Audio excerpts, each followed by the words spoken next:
हाय नमस्ते बच्चों। आइए आज हम कुछ श्लोकों का भावार्थ आपके सामने लाएंगे और ऐसे श्लोक को मैं लाना चाहता हूं बच्चों आपके सामने जो ये दिखा सके कि इस संसार में विद्यारूपी धन से बढ़कर कोई भी धन नहीं है। जिस मनुष्य के पास विद्या रहती है बच्चों, जिस मनुष्य के पास विद्यारूपी ये धन है, ये गहना है, ये आभूषण है, संसार में उसकी संसार में उस व्यक्ति की पहुंच अधिक लोगों तक होती है एक अनपढ़ लोगों के बजाय। एन एवरेज अगर हम देखा जाए तो ऐसे मनुष्यों की पूछ हर जगह होती है। ऐसे मनुष्यों को के साथ हर लोग जुड़ना चाहते हैं जो विद्वान हो, जो पढ़े लिखे हों। आइए हम इसको लेंगे इसमें। तो बच्चों हम आपसे ये हम्बल रिक्वेस्ट करना चाहेंगे, हमारी ये हम्बल रिक्वेस्ट होगी, विनम्र प्रार्थना होगी कि आप प्लीज़ पूरे सेशन में हमारे साथ बने रहें, क्योंकि आज के इस सेशन में हम डिस्कस करने वाले हैं विद्या की महत्ता और जो उदार चरित्र वाले लोग होते हैं, जो महान चरित्र वाले लोग रहते हैं, उनकी सोच कैसी होती है। साथ में देखेंगे कि विद्या हमें क्या क्या दिला सकती है। अगर हम पढ़े लिखे हैं, अगर हम सुशिक्षित हैं, तो समाज में ये हमारे मान को कैसे बढ़ा देता है। तो आइए हम देखेंगे।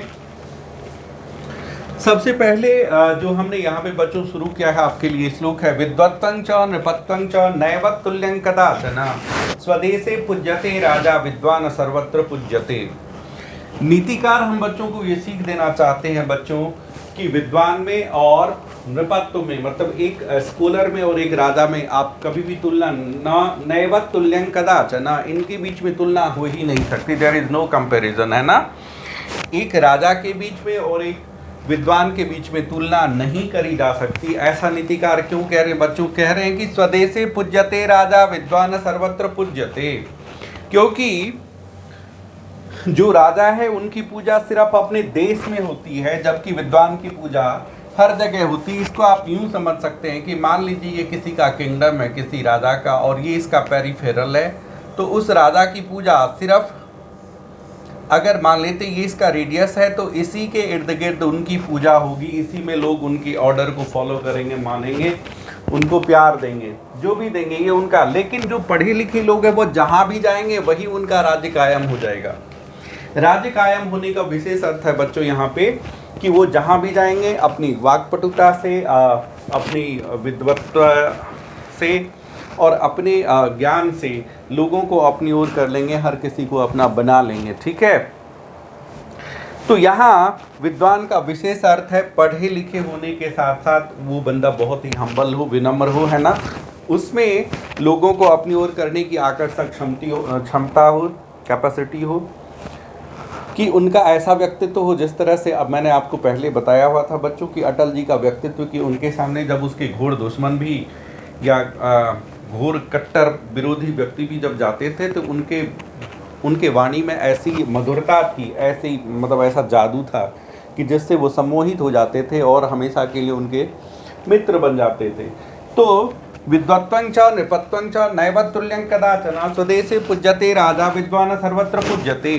दूसरे में आते हैं, अयं निजः परो वैति गणना लघुचेतसाम उदार चरितानं तु वसुधैव कुटुम्बकम्, कि यह अपना है और यह पराया है, ऐसा सोच किसकी है? लघुचेतसाम, संकीर्ण बुद्धि वाले लोग ऐसा सोचते हैं कि यह अपना है, यह पराया है, यह मेरा स्टेट है, वो इसका स्टेट है, ऐसा सोचना। ये मेरा राज्य है, मैं इस राज्य से बिलोंग करता हूँ, मैं इस वंश से हूँ, मैं इस कुल से हूँ, ब्राह्मण क्षत्रिय वैश्य शूद्र, मैं सिख हूँ, या फिर मैं हिंदू मुस्लिम सिख ये हूँ, ऐसा ये संकीर्ण बुद्धि वाले लोगों का है। तो फिर जो विराट चरित्र वाले लोग होते हैं, जो महान चरित्र वाले लोग होते हैं, उनकी सोच कैसी होती है?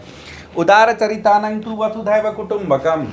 जो व्यक्ति सरल हृदय वाले होते, जो व्यक्ति सरल स्वभाव वाले होते, उसके लिए तो पूरी पृथ्वी ही, वसुधैव, वसुधा, पूरी पृथ्वी, वसुधा मतलब पृथ्वी, संपूर्ण पृथ्वी ही, पूरा ग्लोब ही उसका कुटुंब होता है, उनके अपने होते हैं। कहने का मतलब है कि बच्चों आपको संकीर्णता का त्याग करके महानता को धारण करना चाहिए, आपको विराटता को धारण करना चाहिए। विराट रूप का मतलब है आपका जो आचरण हो, आपके जो चरित्र हो, उसमें उदारता छलकनी चाहिए, जिसमें संकीर्णता का कहीं जगह ना हो, जिसमें समावेश का भावना हो, जो संपूर्ण जगत को एक ही भाव से देखे, है ना। वसुधैव कुटुंबकम, तो ऐसे लोगों के लिए पूरी संसार ही उसका क्या कुटुंब होते हैं, उनके परिवारजन होते हैं, उनके मित्रजन होते हैं, उनके अपने होते हैं। तो यहाँ पे नीतिकारों ने हम बच्चों को, हम मानव को ये सीख दिया है कि हमें संकीर्ण बुद्धि का त्याग करके उदार चरित्र वाला बनना चाहिए, महान चरित्र वाला बनना चाहिए। अब यहाँ पे माता पिता के लिए बड़ा ही इम्पोर्टेंट लेसन दिया है नीतिकारों ने। क्या कह रहे हैं कि माता शत्रु पिता वैरिः ये न बालो ना पाठितः न शोभते सभा मध्य हंस मध्य वको यथा। कह रहे हैं कि ऐसे माता पिता जो अपने बच्चों को आरंभिक शिक्षा नहीं देते, जो अपने बच्चों को शिक्षित नहीं कर पाते हैं, जिनके बच्चे आज के इतने मॉडर्न युग में भी अशिक्षित रह जाते हैं, वो अपने बच्चे के लिए क्या है, शत्रु। माता शत्रु, उनकी माता अपने बच्चे के लिए, ऐसी माताएं अपने बच्चे के लिए शत्रु समान है, ऐसे पिता अपने बच्चे के दुश्मन हैं, शत्रु हैं, जो कि अपने बच्चों को एडुकेशन नहीं देते हैं, जो अपने बच्चों को उचित शिक्षा नहीं दे पाते हैं। क्यों? न शोभते सभा मध्य हंस मध्य वको यथा, क्योंकि जो अनपढ़ बच्चे हैं, जो अशिक्षित बच्चे होते हैं, वो आज के डेट में उसी तरह उनकी सुंदरता नहीं होती है। उनने अच्छे कपड़े पहन रखे होते हैं, उसने मान लो अटायर उनके अच्छे हैं, उनका सब कुछ अच्छा है, रंग वेशभूषा सब कुछ अच्छा है, लेकिन अगर वो शिक्षित नहीं है, अगर वो निरक्षर है, अनपढ़ है, तो ऐसे बच्चों की इस तरह से समाज में प्रशंसा नहीं होती, इस तरह से समाज वो अच्छा नहीं दिखता। जिस तरह से हंसों के बीच में बगुला, दोनों का कलर क्या है, दोनों ही वाइट कलर के होते, बगला मतलब हेरन भी और हंस भी, लेकिन दोनों में क्या विविधता है कि हंस क्या होता है, नीर शीर विवेकनी, मतलब जो दूध में और पानी में अंतर कर पाए। ठीक उसी तरह से जो शिक्षित बच्चे होंगे, जो पढ़े लिखे बच्चे होंगे, वो भले बुरे में फ़र्क कर पाएंगे, उनको पता रहेगा कि कौन सा कदम उसके लिए बेहतर रहेगा, कौन सा कदम उसके लिए अच्छा नहीं रहेगा, कौन सा कदम उसके लिए फलदायी होगा, कौन सा कदम उसके लिए हानिकारक होगा। इसी तरह से वो जिन नेता का चयन करने जा रहे हैं, जिसको वो अपने विधायक, सांसद या पार्षद बनाने जा रहे हैं, जिनको वो मुख्यमंत्री या प्रधानमंत्री बनाने जा रहे हैं, क्या वो समाज का भलाई कर पाएगा, क्या उससे समाज का हित होगा? तो ये कौन कर पाएगा? जो बच्चे पढ़े लिखे होंगे। इसलिए आज के समाज में, आज के परिप्रेक्ष्य में हर माता पिता को चाहिए कि वो मतलब पुरजोर प्रयास करे कि अपने बच्चों को कम से कम आरंभिक शिक्षा ज़रूर दें। बच्चों का शिक्षित रहना आज के समाज में, आज के इस टेक्नोलॉजी वाले युग में रहना बहुत ज़रूरी है, क्योंकि व्हाट्सएप भी वो तभी फॉरवर्ड कर पाएंगे जब उनको पता रहेगा कि ये क्या लिखा हुआ है, जब उनको हिंदी इंग्लिश दोनों का नॉलेज हो। इस तरह से सबसे बड़ी बात है बच्चों इसमें कि वो अच्छे बुरे की पहचान कर पाएंगे अगर वो शिक्षित रहेंगे। जैसा कि हमने आपको उदाहरण दिया कि जिस तरह से हंसों के बीच में बगुले की शोभा नहीं होती, ठीक उसी तरह से आपके आज समाज में, आज के मॉडर्न युग में समाज में अनपढ़ बच्चों का कहीं पे कोई जगह नहीं होता है। तो जो भी माता पिता हैं उनकी ये नैतिक जिम्मेदारी बनती है, उनका ये फ़र्ज़ बनता है कि वो अपने बच्चों को शिक्षित ज़रूर कराएं, उनके बच्चे निरक्षर ना रहें, ये ज़रूर प्रयास करें। यहाँ पे हमें नीतिकार ने ये सीख दिया हुआ है। आज का जो हमारा ये सेशन है पूरा डेडिकेट है विद्या के लिए। बच्चों, आप लोगों को मैं विद्या का इम्पोर्टेंस बता रहा हूँ कि अगर पढ़े लिखे आप रहोगे जीवन में तो आपकी क्या महत्ता होगी।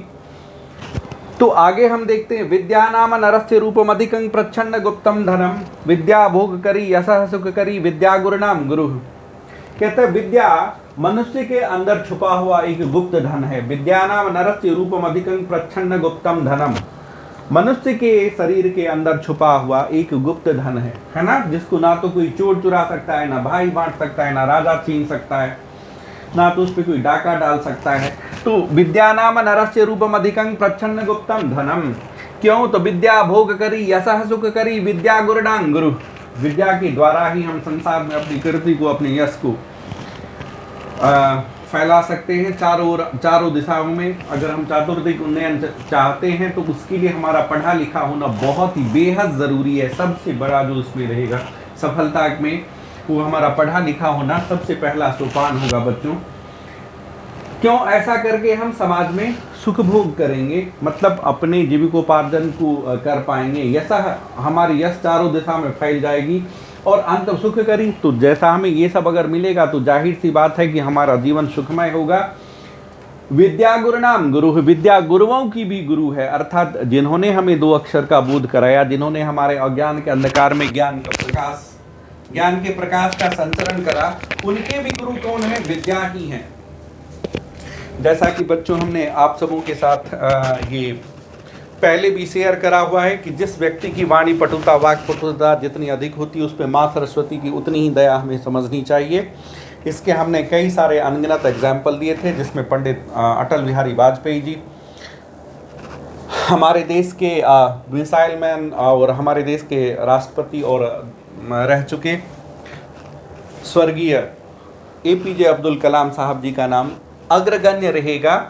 विद्या के दम पे उन्होंने पूरी संसार में, न केवल भारत में, पूरी दुनिया में, पूरी जगत में अपना नाम कमाया।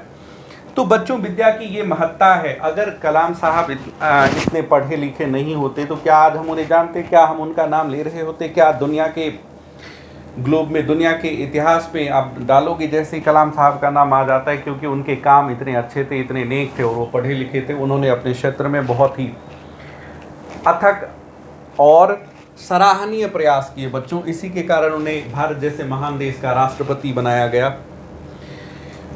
तो क्या है कि विद्या नाम नरस्य रूपमधिकं प्रच्छन्न गुप्तम धनम। विद्या गुरुओं की भी गुरु हैं। जितने भी आपके गुरु हों, उन सबों के भी गुरु कौन है? विद्या है। तो बार बार में विद्या की महत्ता को यहाँ पे नीतिकार हम बच्चों को डाल रहे हैं कि बच्चों, आपके पास सब कुछ हो, लेकिन अगर सिर्फ विद्या ना हो तो सब कुछ फीकी पड़ जाती है। जैसे सब्जी में आप सब कुछ डाल दीजिए, लेकिन उसमें नमक अगर नहीं हो तो उसका स्वाद नहीं होता, वो बेस्वाद हो जाता है। ठीक उसी तरह से सिर्फ अगर हम नमक डाल दें और सब्जी शायद हम खा पाएँ एक पल को, लेकिन बाकी सब कुछ हो और सब्जी में नमक ही ना डालें तो स्वादहीन हो जाएगा। ठीक उसी तरह से अगर हमारे जीवन में सब कुछ हो, लेकिन हम पढ़े लिखे नहीं हैं, हम साक्षर नहीं हैं, हम निरक्षर हैं, हम एडुकेटेड नहीं हैं, तो हमारा जीवन बिल्कुल ही स्वादहीन हो जाएगा, गंधहीन हो जाएगा। तो इसलिए बच्चों, बार बार नीतिकार हम बच्चों को, हम मानव को ये सीख दे रहे हैं कि आप खुद भी पढ़ें, आपके आसपास आपके बच्चे जो भी हों, आपका प्रयास होना चाहिए कि सारे ही साक्षर हों, सारे पढ़े लिखे हों, सारे एजुकेटेड हों। विद्यानाम नरस्य रूपमधिकं प्रच्छन्न गुप्तं धनं। विद्या भोग करी यह सा सुख करी, विद्या गुरुना गुरु। विद्या एक ऐसा धन है बच्चों, मनुष्य के अंदर छुपा हुआ गुप्त धन है, जिसे ना तो चोर चुरा सकता है, ना राजा उसको क्या कर सकता है, अंदर ले सकता है, ना तो भाई बांट सकता है। यह विपत्तियों में हमारा सबसे बड़ा सहायक होता है। तो बच्चों, आप सबों का ये प्रयास होना चाहिए कि आप अधिक से अधिक लोगों को साक्षर करने में जुटें। आपकी भी ये नैतिक जिम्मेदारी बनेगी। जब आप बड़े बनेंगे तो एक कुशल राष्ट्र बनाने में, एक सक्षम राष्ट्र बनाने में देश के हर बच्चे का पढ़ा लिखा होना बहुत ही ज़रूरी है। तो मैं चाहूँगा कि आप लोगों का भी ये सामूहिक प्रयास होना चाहिए। जब आप बड़े हों, आप किसी न किसी अच्छे पोस्ट पे जाएंगे, तो जितना हो सके मैक्सिमम आप अधिक से अधिक बच्चों को जिम्मेदारी लेकर के साक्षर बनाएं, उन्हें पढ़ाई लिखाएं। आलस्यं ही अब आगे आ रहा है कि इन सब चीज़ों के बाद बहुत सारे बच्चों में आलस्य नाम का एक बहुत ही बड़ा शत्रु होता है, दुश्मन होता है। तो आलस्य कितना विनाशकारी है हमारे लिए, कितना डिस्ट्रक्टिव हो सकता है। नीतिकार ने हम बच्चों को, हम मानव को ये सीख दिया है कि आलस्यं हिं मनुष्यानां शरीरस्थो महान रिपु। हमारे शरीर में छुपा हुआ सबसे महान शत्रु जो हमारा है, सबसे बड़ा शत्रु, वो क्या है? हमारा आलस्य है, लेजीनेस है कि मैं अभी कर लूँगा, मैं 5 मिनट में कर लूँगा, मैं कर लूँगा। बच्चों, जो काम जिस समय पे आपको मिला है उसी समय करना चाहिए। क्यों? क्योंकि कल को किसने देखा है ना? नास्तुद्यमं समो बंधु कृत्वायं नावसीदति। और उद्यम के समान, परिश्रम के समान हमारा कोई दूसरा बंधु नहीं है, दूसरा मित्र नहीं है, जिसको करके हम कभी भी दुख को नहीं पाते हैं। अर्थात अगर हम परिश्रम करें, अगर हम अनवरत परिश्रम करते रहें, तो एक ना एक दिन हमें सफलता का स्वाद जरूर मिलता है। हम जीवन में अवश्य सफल होते हैं। नीतिकार ने हम बच्चों को, हम मानवों को ये सीख दिया है कि समाज में हर किसी का पढ़ा लिखा होना बेहद ज़रूरी है। एक सुशिक्षित राष्ट्र ही एक सफल राष्ट्र बन सकता है। एक एजुकेटेड नेशन ही दुनिया में अपना नाम कमा सकता है, दुनिया में अपने झंडे को लहरा सकता है। मेरा मतलब है कि दुनिया के अग्रगण्य देशों में उनकी काउंटिंग तभी हो सकती, गिनती तभी हो सकती जब वहाँ के हर बच्चे एडुकेटेड हों, सुशिक्षित हों, पढ़े लिखे हों। और साथ ही वहाँ के हर बच्चे कैसे हों?